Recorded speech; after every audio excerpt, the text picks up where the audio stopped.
Tenemos esta serie del pueblo de Israel de hace 4 domingos. Si es posible, si se puede, se me quedó el pin, ¿verdad? Hace 2 domingos atrás estuvimos hablando del judaísmo versus el cristianismo.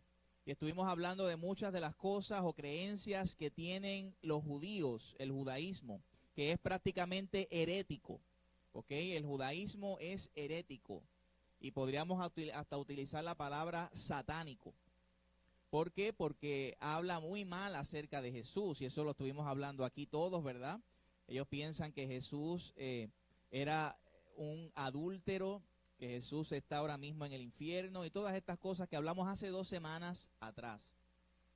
La semana pasada estuvimos hablando y dialogando acerca de Israel versus la iglesia, o la comparación, muchísimas gracias, entre el pueblo de Israel y lo que es hoy en día la iglesia.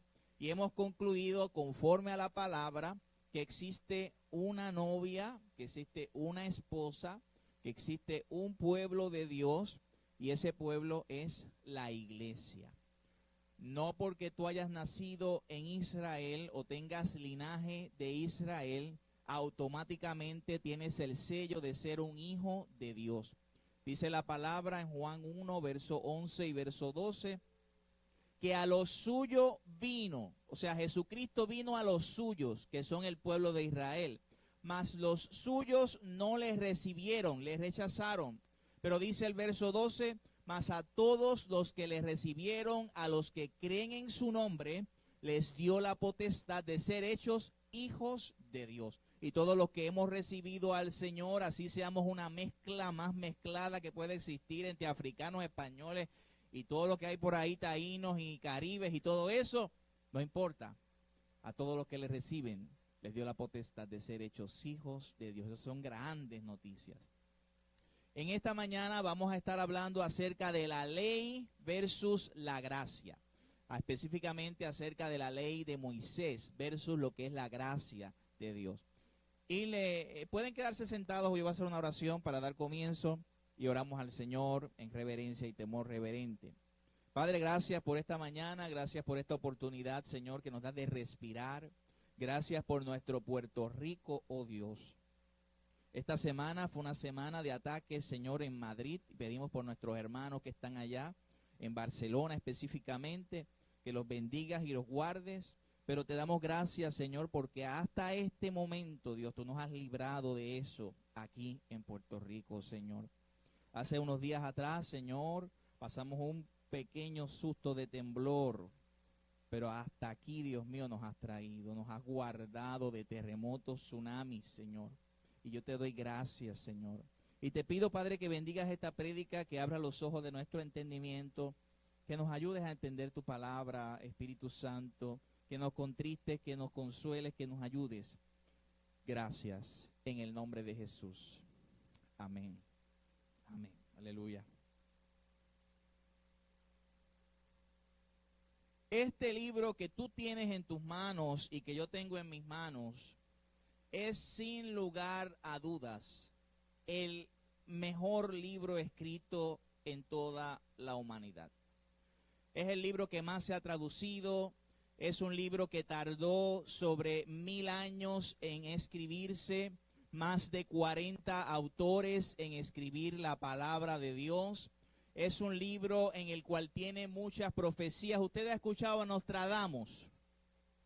Nostradamus hizo unas cuantas profecías y muchas de ellas han fallado.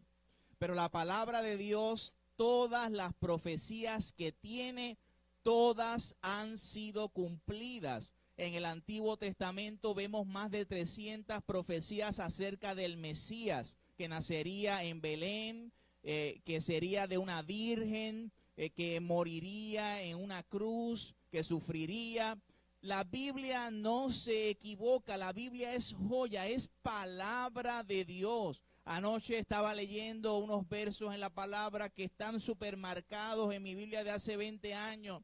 Y esos versos me hablan tan actual como hace 20 años. Es una palabra viva. La Biblia es hermosa, preciosa. Y esta palabra se divide en dos partes. Usted sabe cuáles son esas dos partes. Antiguo Testamento y Nuevo Testamento. Y la historia de la Biblia es sencilla. El hombre está perdido completamente sin Dios. Y la forma en que ese hombre puede salvarse. O sea, la palabra lo que habla es sencillamente desde Génesis hasta Apocalipsis, cómo nosotros podemos salvarnos. El hombre, usted conoce la historia de Adán y Eva. Adán y Eva pecaron en el huerto del Edén. Se rompió la comunión con Dios. Ya Dios no podía hablar cara a cara con el ser humano. ¿Por qué? Porque Dios es amor. Dios no tiene amor, Dios no siente amor, Dios es amor. Pero aparte de que Dios sea amor, Dios es justo. Totalmente justo. Totalmente santo. No soporta, no tolera el pecado, no tolera la desobediencia. Por lo tanto, Dios está allá y el hombre está acá. No hay manera, no hay forma en que el hombre pueda tener comunión con Dios. Entonces el hombre todo el tiempo ha intentado dar un sacrificio para que ese sacrificio Dios lo acoja. Lo vemos desde Adán. Lo vemos desde Abel. ¿Qué hizo Abel? Usted sabe lo que hizo Abel. Dice que mató ¿de qué? De los primogénitos de sus ovejas. Todos los primogénitos, lo más hermoso de sus ovejas. Lo vemos luego con Noé, luego de que el arca se reposó. Él hizo sacrificios, Abraham hizo sacrificios y Moisés hizo sacrificios. Dios le dijo a Moisés esta palabra: sin derramamiento de sangre no hay redención. Es necesario que sea derramada la sangre. Es necesario que haya un sacrificio. Es necesario que nosotros compremos la salvación. Sí, es necesario que hagamos algo para ser salvos. Y eso lo hemos visto desde el Pentateuco. Vemos sacrificio tras sacrificio, pero los sacrificios no eran perfectos. No había forma de que esos sacrificios pudieran aplacar la ira de Dios. No había manera, porque nosotros no somos perfectos. ¿Hay alguien aquí que sea perfecto? En una ocasión unos hombres llevaron a Jesús una mujer adúltera. Y dijeron: esta mujer es adúltera, vamos a apedrearla. Y Jesús dice: el que esté libre de pecado sea el primero en tirar la primera piedra. Todos se miraron y dice que uno a uno se fueron de allí. Porque Dios exige perfección. Dios no exige que tú seas bueno o que no digas mentiras. Dios exige perfección. Si no hay un sacrificio perfecto, no hay salvación. Todo el Antiguo Testamento se basa en que frustración tras frustración, no hay manera en que el hombre sea salvo, hasta que nació en Belén de Judea hace 2000 años Jesús, nuestro Salvador, Emmanuel, Dios con nosotros. Dios no tenía que mandarnos un Salvador. Los ángeles pecaron. Los ángeles se rebelaron contra Dios. ¿Y usted sabe lo que Dios hizo con esos ángeles que pecaron y se rebelaron contra Él? Los sacó. Y nunca ha habido y nunca habrá forma de que esos ángeles sean salvos.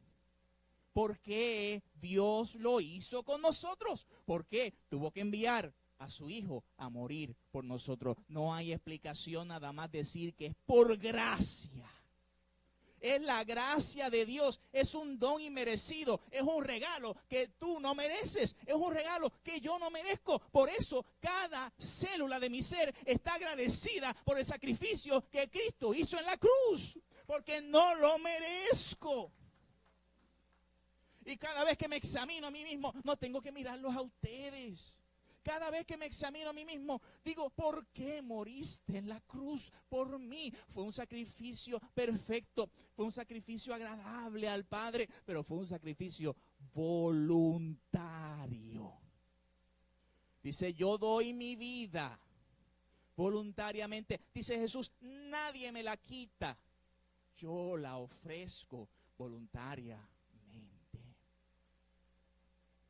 Cristo nos ha salvado de la maldición de la ley.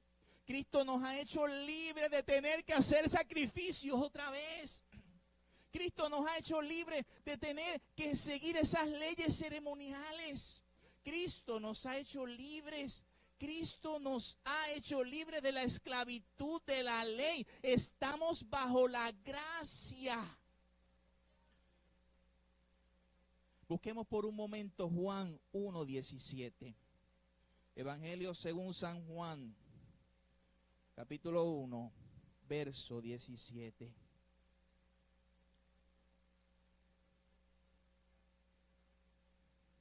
Este verso es hermoso y nos enseña tanto. Es cortito, pero es tan bello. Juan 1:17 dice así: pues la ley por medio de Moisés fue ¿qué? La ley fue dada por Moisés. Miren la próxima parte. Pero la gracia, el don inmerecido, el regalo y la verdad vinieron por medio de Jesucristo. Gloria al Padre, gloria al Hijo, gloria al Espíritu Santo. Porque Cristo vino a morir por mí. Pero en los últimos tiempos vemos algo diferente en las iglesias cristianas, evangélicas, protestantes. Están volviendo otra vez al judaísmo.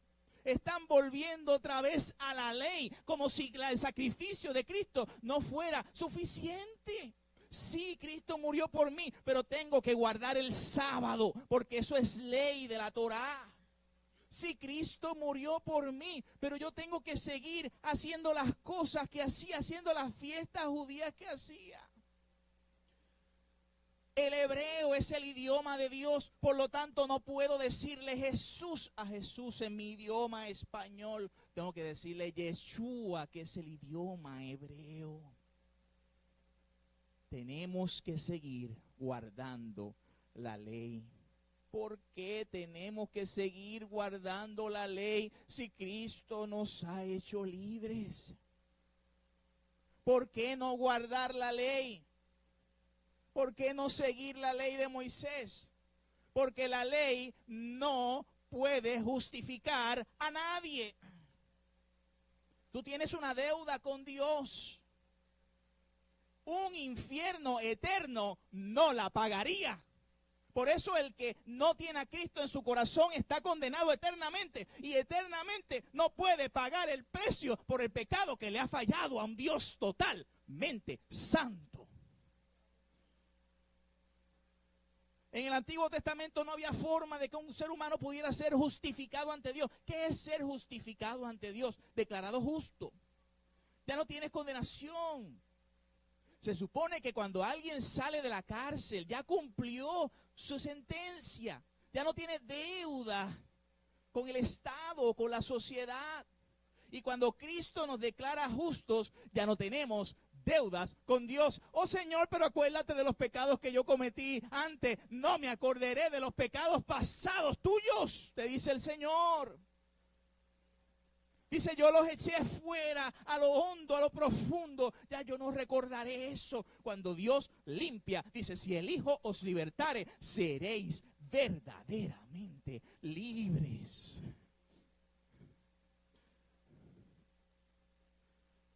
Dice la palabra en Romanos 3:20, ya que por las obras de la ley, ningún ser humano será justificado delante de él. 3:28 dice, concluimos pues que el hombre es justificado por fe sin las obras de la ley. Romanos 5:1, justificados pues por la fe, tenemos paz para con Dios por medio de Jesucristo. Con los Gálatas 2:16 dice, sabiendo que el hombre no es justificado por las obras de la ley, sino por la fe en Jesucristo. Pastor, pero eso se ve muy sencillo. Sí, es muy sencillo, aunque a Cristo le costó bastante. La salvación es gratuita. Es por fe. ¿Qué tengo que hacer para ser salvo? Cree en el Señor Jesucristo y serás salvo tú y tu casa. Dice Gálatas 3:11, y que por la ley ninguno se justifica para con Dios. Santiago 2:10 dice, porque cualquiera que guardare toda la ley. Yo he guardado toda la ley, la he guardado completa.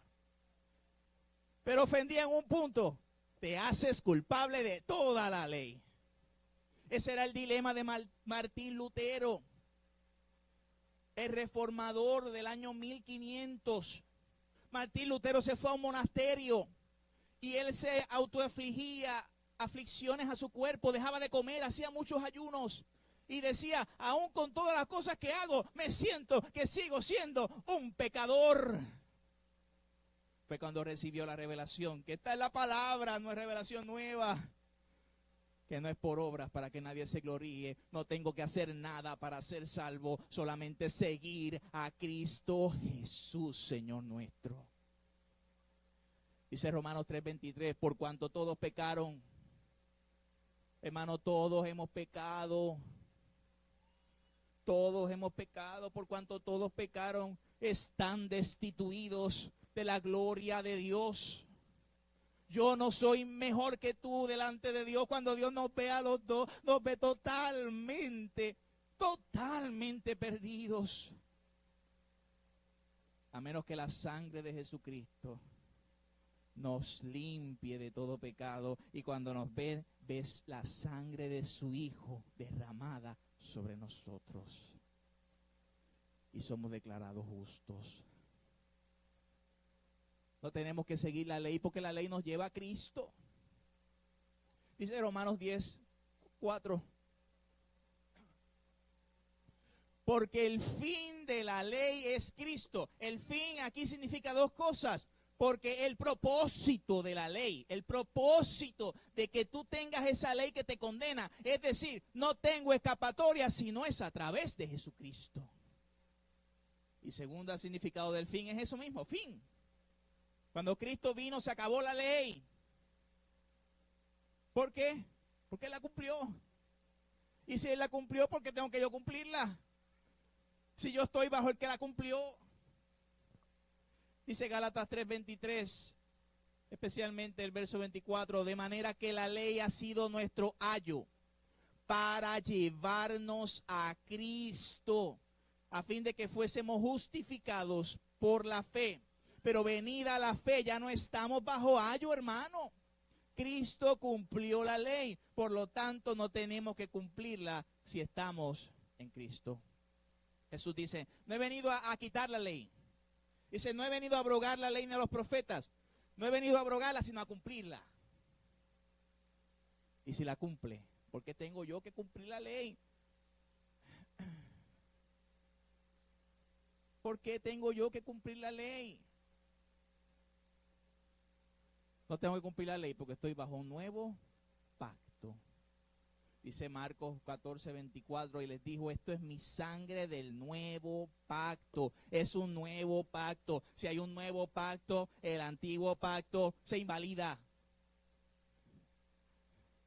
Si hay un nuevo, ¿por qué tiene que haber? ¿Por qué Cristo tuvo que venir? Si tenemos que hacer, si lo que pasó con Moisés en el Pentateuco fuera perfecto, ¿por qué tenía que Cristo venir aquí a morir en la cruz? ¿Por qué?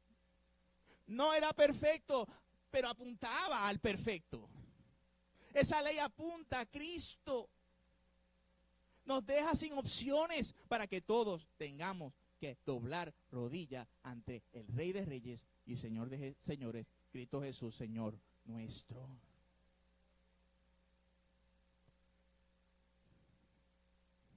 Busquemos un momento Hebreos, el libro de Hebreos, al final de la Biblia.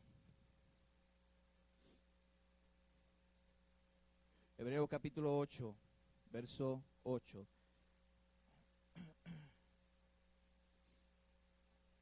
Hebreos 8, 8.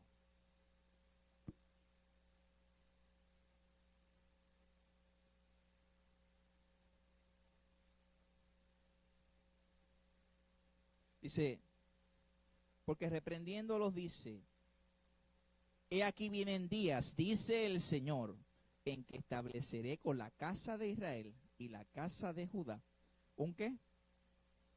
Nuevo pacto. Vamos al verso 13. Al decir nuevo pacto, ha dado por viejo al primero. Lo que se da por viejo se envejece, está próximo ¿a qué? Desaparecer. Y ese libro fue escrito a los hebreos, a ellos, a los judíos, a los israelitas, diciéndole, estamos en un nuevo pacto, el pacto de la gracia de Dios. Un pacto donde ya no hay que hacer sacrificio, porque Juan el Bautista, cuando vio a Jesús, lo presentó de esta forma: he aquí el Cordero de Dios que quita el pecado del mundo. Los corderos anteriores no quitaban el pecado. Jesús quita el pecado. Oye, pero pastor, yo sigo pecando. ¿Qué pasó? Quitó el efecto del pecado. Quitó la condenación por el pecado. Por eso yo soy libre de adorar a Dios. Por eso yo soy salvo. Todo lo que el Padre me da, vendrá a mí, dice la palabra. Y al que a mí viene, dice Jesús, yo no le echo fuera. Ya no tenemos que circuncidarnos, ya no tenemos que guardar esas leyes, el antiguo. Mire, ya no tenemos que guardar las fiestas judías. Ya no tenemos que guardar el sábado. Sí, pero el domingo es el día dedicado al sol. ¿Por qué ustedes se reúnen domingo si ese es el Sunday? Ese es el día dedicado al sol. Ah, pues ustedes se reúnen los sábados, pues ustedes están adorando a Saturno. Saturday.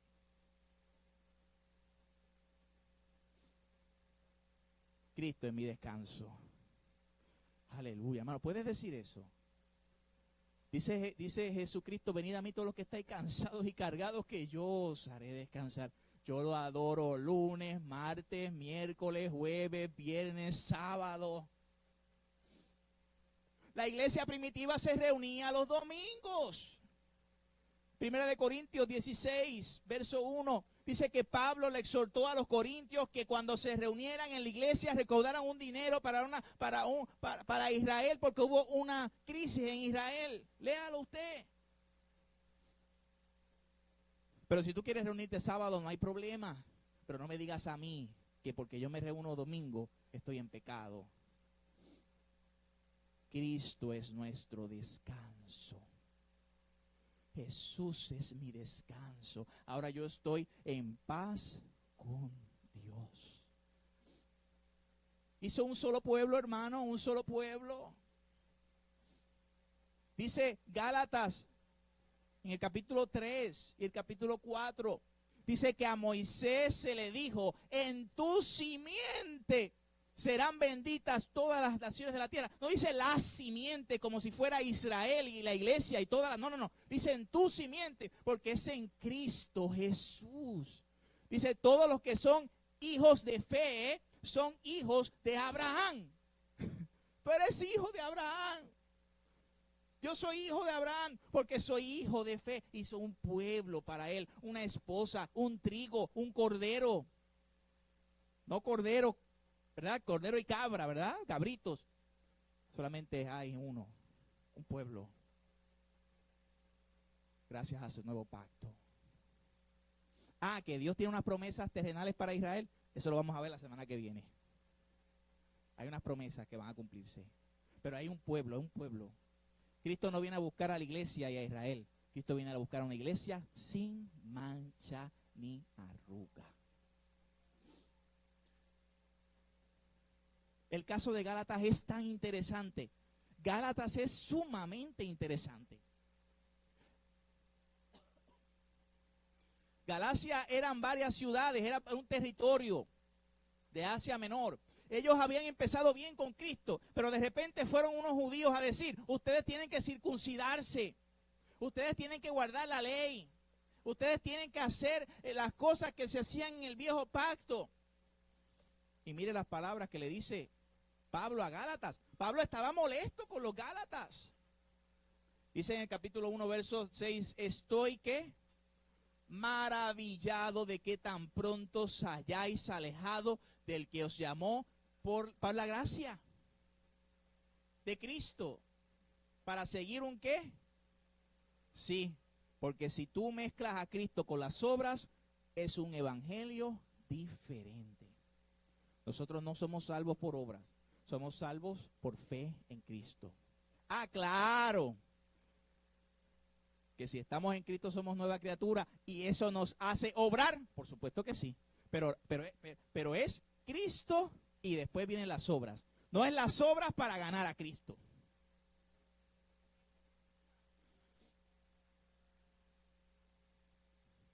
Dice el capítulo 3, verso 1, oh Gálatas, insensatos, ¿quién os fascinó para no obedecer la verdad? Vosotros ante cuyos ojos Jesucristo fue ya presentado claramente entre vosotros como crucificado.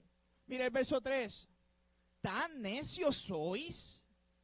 Habiendo comenzado por el Espíritu,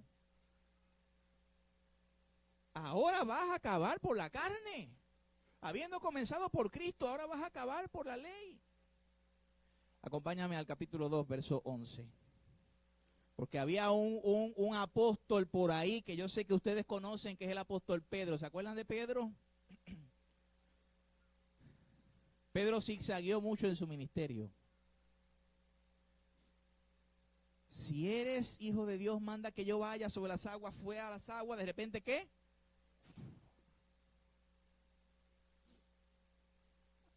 El top de Pedro.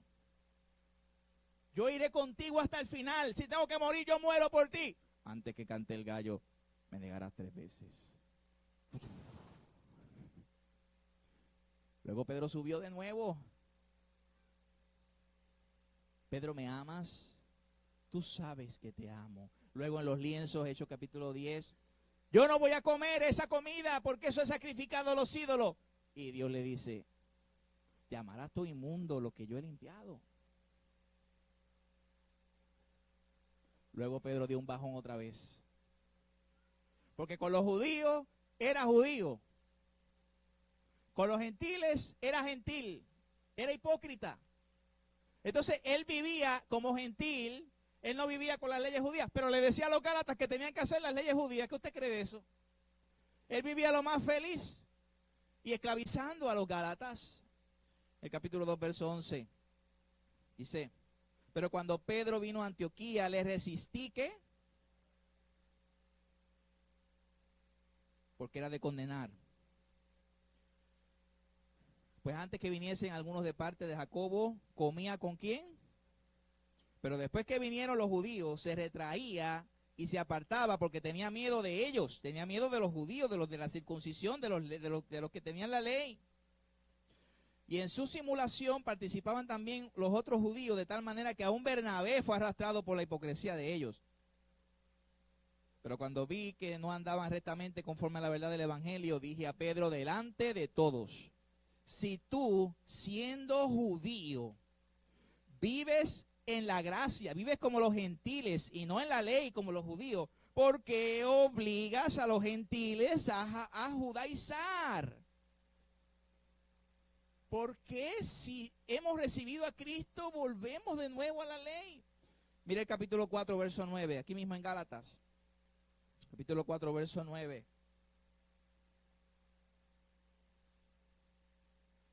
Mas ahora conociendo a Dios, o más bien siendo conocidos por Dios, ¿cómo es que os volvéis de nuevo a los débiles y pobres rudimentos de la ley, a la cual queréis esclavizar? Ustedes guardan los días, guardan los meses, los tiempos, los años. Me temo de vosotros que haya trabajado en vano con vosotros. Hermanos, ¿son palabras fuertes o no son palabras fuertes? Mira el verso 16.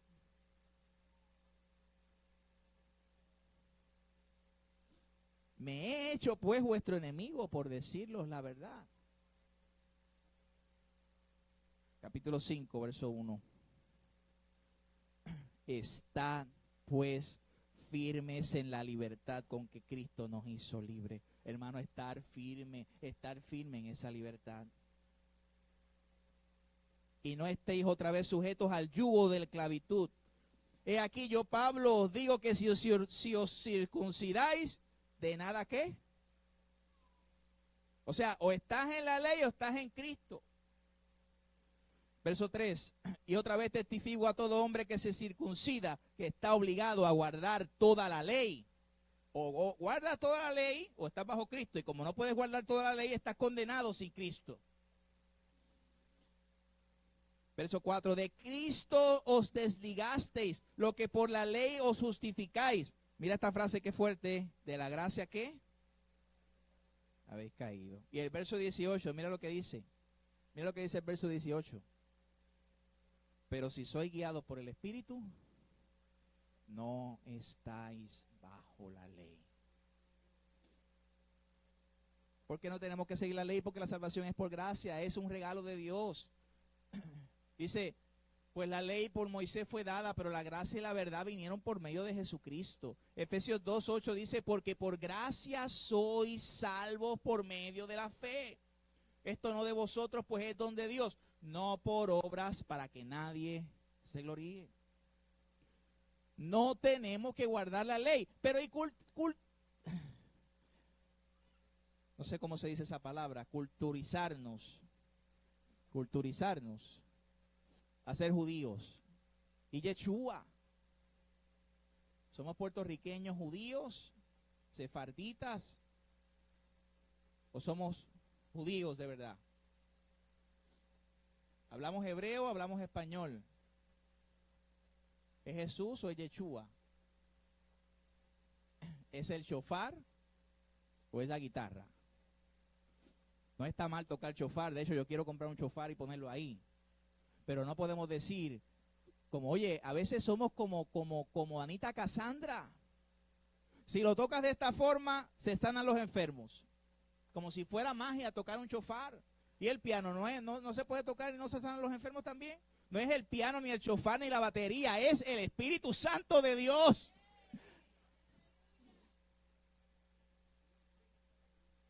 Hace poco estaba en una conferencia de traductores cristianos. Y hablaban de una señora que vivía hermano, usted sabe que en Venezuela se habla español, pero hay muchas tribus en Venezuela. ¿Usted sabía eso? Pero muchas. Y cada una tiene su lenguaje, igual Colombia y en México también. Y en Puerto Rico a veces también, ¿verdad? Pero había una persona allá en Venezuela que hablaba un idioma, no recuerdo cuál era, pero era un idioma de su pueblo, de su gente. Ella era una mujer cristiana de hacía 30 años y le tradujeron la Biblia a su lenguaje, al lenguaje de ella. Y cuando ella vio la Biblia, ella dijo estas palabras: yo pensaba que Dios hablaba solo español. Estos 30 años de mi vida he intentado orar en español, aunque no es mi lengua oficial. Dios habla mi lenguaje. ¡Wow! Sí, Dios habla tu lenguaje. Nosotros no estamos llamados a evangelizar judaísmo. Nosotros no estamos llamados a decirle a la gente, tienes que culturizarte a ser judío. Tienes que hablar hebreo, ya no puedes hablar español. Porque ese es el idioma de Dios. Dios es el Dios de los idiomas. ¿Cuál es la historia de los idiomas? ¿Cómo vinieron a nacer los idiomas en el mundo? Fue en la Torre de Babel, Génesis capítulo 11, pero 1 al 9. Dios le dijo a Adán y Eva, multiplíquense y llenen ¿qué?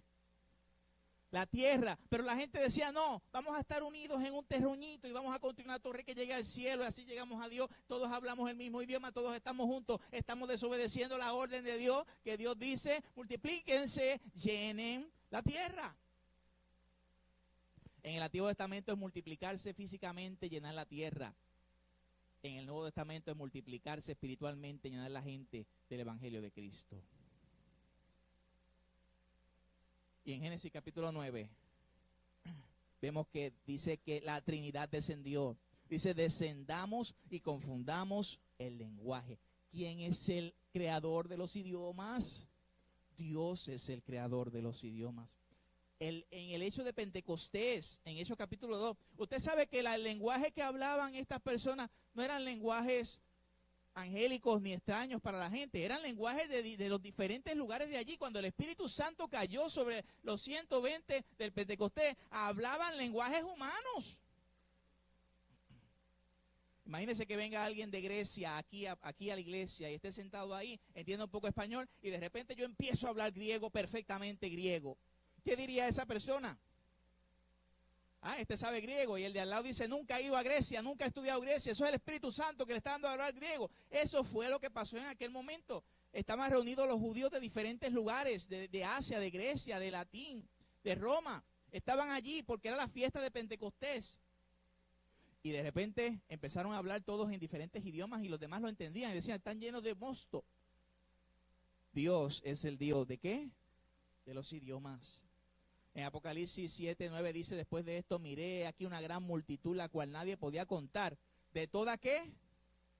¿De toda qué? ¿De todo qué? Y lenguas. Dios es el Dios de las lenguas. Dios es el Dios de los idiomas. ¿Usted sabía que Jesús y los discípulos hablaban diferentes idiomas? ¿Usted no recuerda estas palabras cuando estaba Jesús con una jovencita que estaba muerta de 12 años? Jesús dijo en arameo, Talita Kumi, que traducido es, niña, a ti te digo, levántate. Cuando Jesús estaba en la cruz, dice, Elí, Elí, lama sabactani. El soldado decía, a Elías llama. No, estaba hablando otro idioma.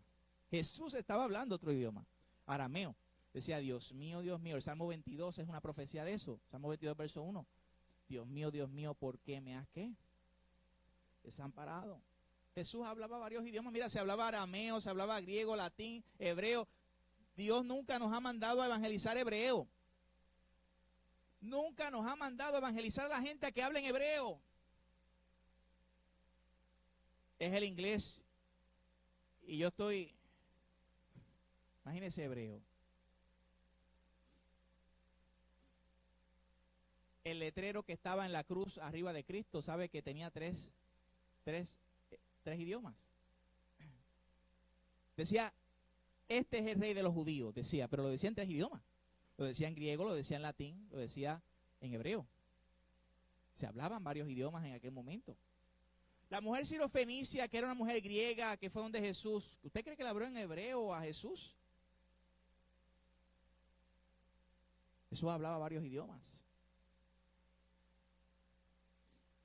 También existen lenguas angélicas. Porque el apóstol Pablo dice en 1 Corintios 13:1, si yo hablase lenguas humanas y angélicas. Es decir, existen lenguas angelicales. Si fuéramos a decir que una lengua es la mejor o la que Dios habla, sabemos que Dios habla todas las lenguas, pues serían las lenguas angelicales que tú ni yo sabemos. No existe lenguaje mejor que otro. A mí me gusta más el español porque me criaron así, pero si me hubieran criado en Rusia, aunque dicen que boricua sería si lo hiciera ¿dónde? En la luna. ¿Verdad? ¿Es Jesús o es Yeshua? La palabra Jesús es mencionada 900 veces en el Nuevo Testamento. Yeshua nunca es mencionado en el Nuevo Testamento. Dice Mateo 1:21, y dará a luz un hijo, llamará su nombre Jesús.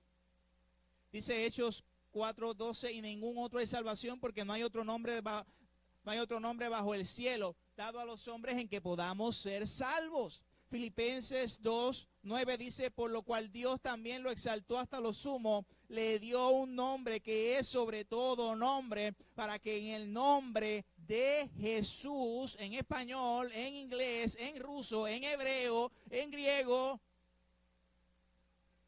en el nombre de Jesús se doble toda rodilla de los que están en los cielos, en la tierra y debajo de la tierra.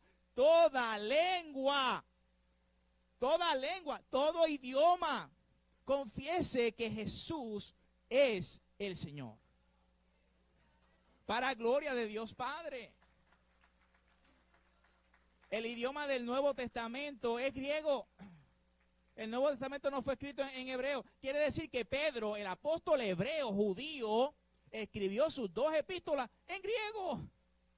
Pablo, que era de la tribu de Benjamín, judío, escribió sus 13 epístolas en griego, no en hebreo.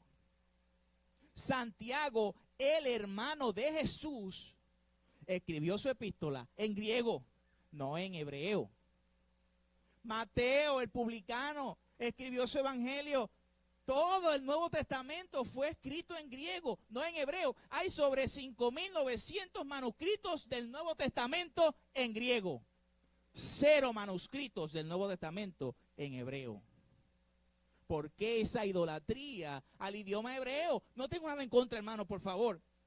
No es que sea malo si tú eres judío decir Yeshua.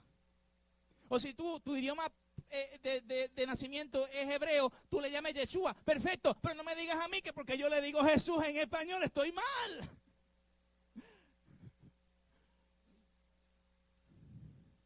Las epístolas fueron escritas en griego. Pero tenemos que volver a las raíces hebreas. No, hermano, no tenemos que volver a las raíces hebreas. Jesús nunca mandó a nadie a convertirse al judaísmo, a la cultura judía. ¿Cuál debe ser nuestra raíz? ¿Cuál debe ser nuestro fundamento? Busquemos Efesios 2, verso 12 al 22. Efesios 2, verso 12 al 22.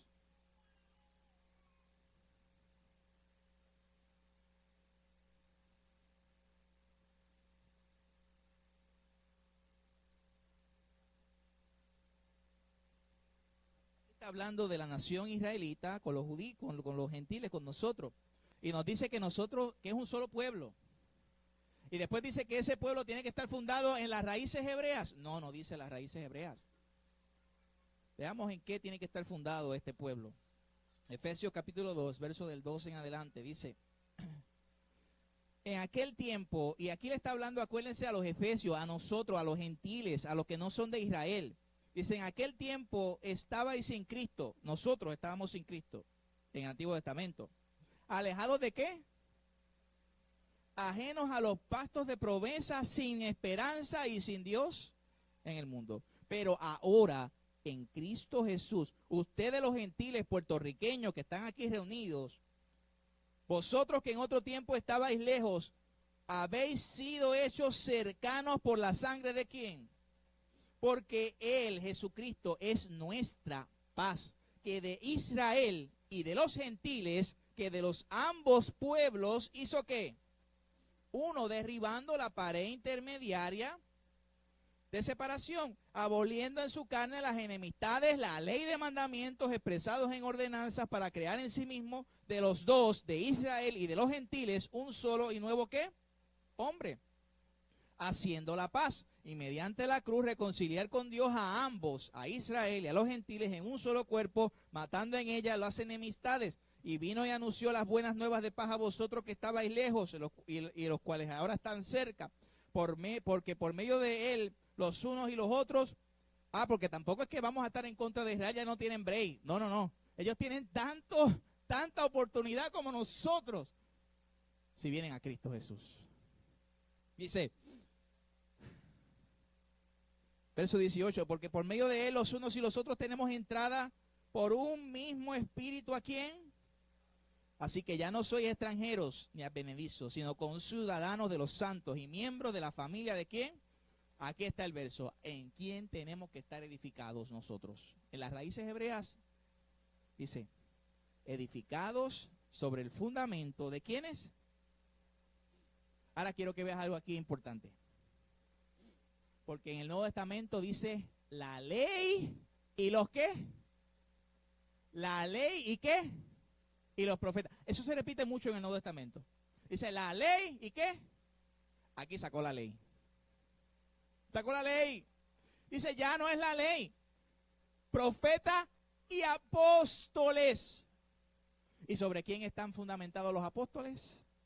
Dice el verso 20. Edificado sobre el fundamento de los apóstoles y profetas, siendo la principal piedra del ángulo Jesucristo mismo, en quien todo el edificio bien coordinado va creciendo para ser un templo santo en el Señor, en quien vosotros también sois juntamente edificados para morada de Dios en el Espíritu. Yo no tengo que seguir raíces hebreas, ni raíces judías, ni raíces puertorriqueñas, ni raíces de Estados Unidos. Mi raíz es Cristo. Mi raíz es Cristo. La palabra dice que habían dos hombres. Esto fue al final del Sermón del Monte, quizás el sermón más grande que Jesús ha dicho, más largo. Los primeros, los capítulos 5, 6 y 7 de Mateo, el Sermón del Monte. Al final del discurso, la conclusión. Usted sabe que las predicaciones tienen tres partes. Introducción, el cuerpo, que es el bosquejo, y al final una conclusión. La introducción de Jesucristo fue exquisita, fue bien linda. Bienaventurados los que lloran, porque ellos recibirán consolación. Bienaventurados los pobres en espíritu, eso está perfecto. Después le tiró la bomba. Oíste que fue dicho ojo por ojo, diente por diente. Oíste que fue dicho que el que adultera. Oíste que fue dicho. Pero al final dice la conclusión. Habían dos hombres. Uno construyó, los dos construyeron casas.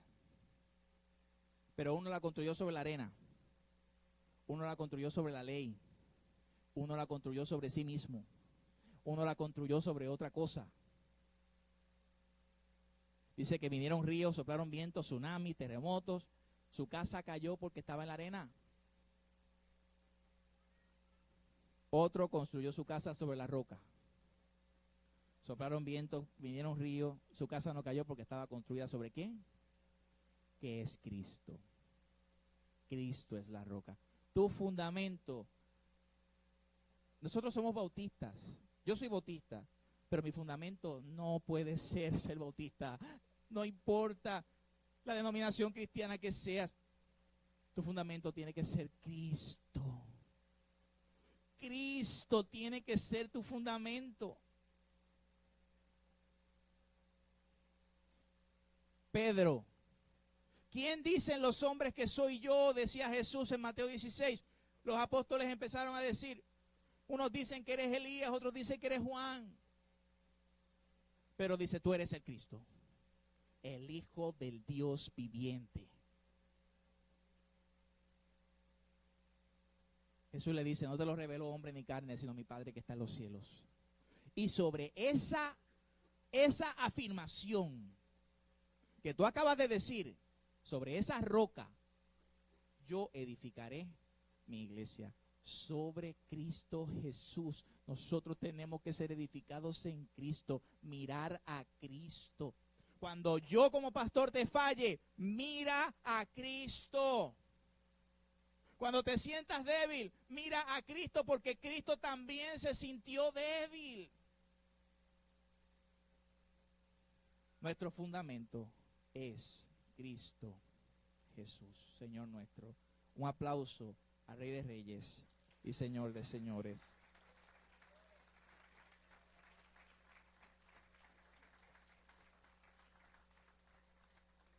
Le invito a inclinar nuestros rostros en este momento.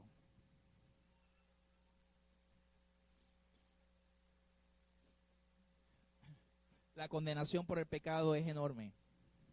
En un momento del mensaje estuvimos diciendo que un infierno eterno no hace o no te libra a ti de pagar el precio. La buena noticia es que tú no tienes que ser condenado eternamente. Ya el precio fue pagado por ti. Pero tienes que hacer una sola cosa: recibir a Cristo como tu único y exclusivo Salvador. Dice Pablo en la carta de los Romanos capítulo 10, Dice que si confesamos nuestros pecados, Él es fiel y justo para perdonar nuestros pecados y limpiarnos de toda maldad. Y aquel que confiesa a Cristo es salvo. El Señor te está llamando. Si tú estás aquí en esta hora, en esta reunión, en esta iglesia, no es por casualidad. No existen casualidades en Dios. Dios te ha traído. Y el Señor ha hablado a tu corazón. Y está en ti el tú tomar la decisión de invitar a Cristo a tu corazón. Y dice la palabra que Él te limpia de todo pecado. Pero tienes que tomar la decisión. A veces tenemos miedo de tomar esta decisión. Cristo no tuvo miedo de morir en la cruz por ti. Cristo lo hizo voluntariamente. Dice la Biblia que aquel que me confiesa delante de los hombres, yo le confesaré delante de mi Padre.